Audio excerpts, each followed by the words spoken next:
All right, let's talk about something that's all around us, but we never really think about it.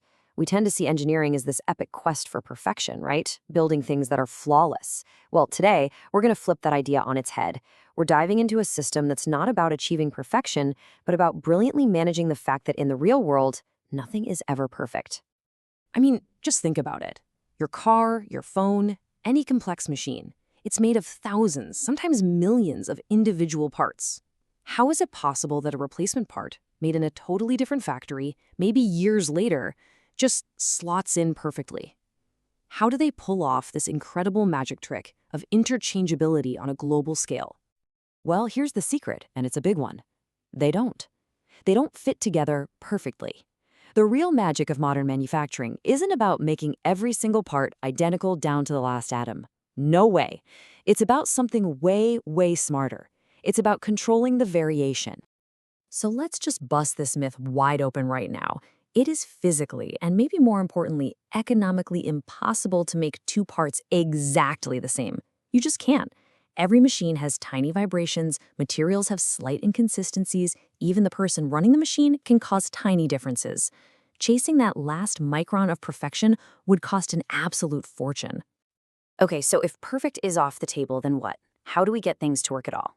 Well, we need a system, a universal language really, a way for an engineer in Japan to tell a factory in Germany not just the ideal size of a part, but its acceptable range of imperfection. So, let's learn the keywords of this language. Everything kicks off with what's called the basic size. This is the perfect, on-paper number. It's the dream dimension from the designer's computer screen. If they want a 50mm shaft, then 50mm is our basic size. It's our target. But we all know we're never going to hit the bullseye every single time. And that's where limits come into play.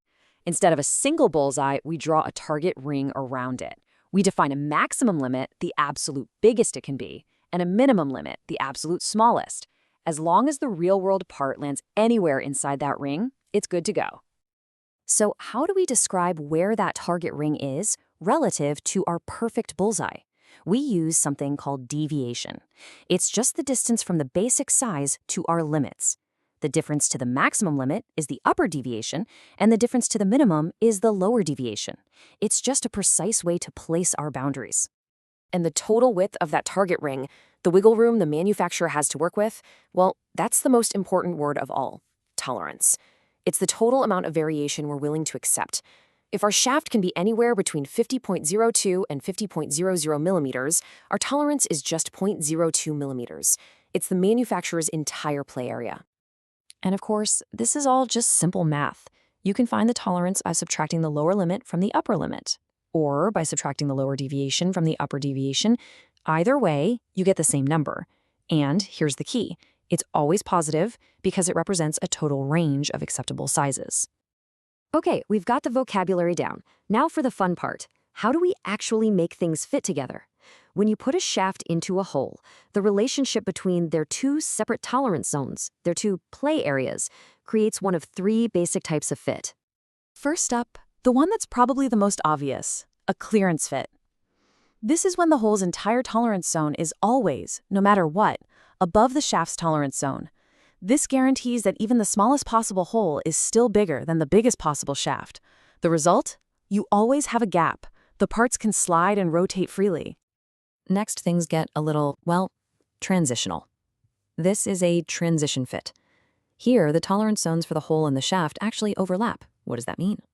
It means you might get a small gap, or you might get a slight interference where you have to gently press them together. It's a maybe fit, perfect for when you need to locate something precisely without it being too loose or too tight. And finally, we have the total opposite, the interference fit. You might know it as a press fit or a shrink fit. In this case, the hole's tolerance zone is always completely below the shaft's. Even the biggest possible hole is still smaller than the smallest possible shaft. There's always going to be an overlap of metal. You literally have to use force or heat one part and freeze the other to get them together. But once they form a super strong, almost permanent bond.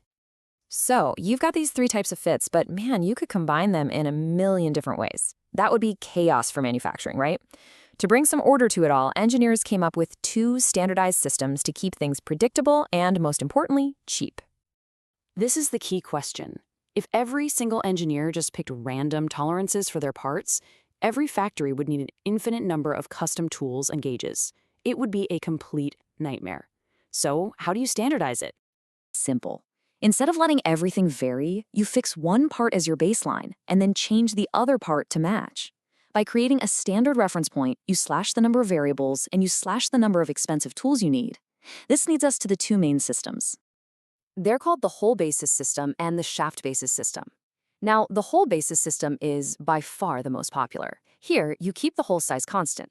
That's your baseline. And you simply change the size of the shaft to get the clearance, transition, or interference fit you want. Why? Because making holes is expensive. Drills and reamers come in standard sizes. It's way, way cheaper to just machine a custom shaft on a lathe. The shaft basis system is the reverse, and you really only use it if you're starting with some kind of standard off-the-shelf rod. And this right here, this quote gets to the absolute heart of the matter. Why not just make all tolerances super, super tight? Because the relationship between cost and tolerance isn't a straight line. It's a hyperbolic curve. That means making a tolerance twice as tight doesn't double the cost. It can make it 10 times more expensive. The price goes through the roof.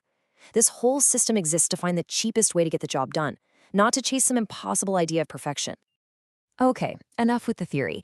This can all feel a bit abstract, so let's see how these codes and numbers actually play out in the real world with real machines. Let's look at a couple of specific examples. Let's take a super common clearance fit.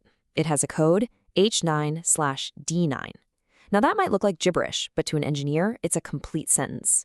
The capital H tells us we're in that preferred whole basis system.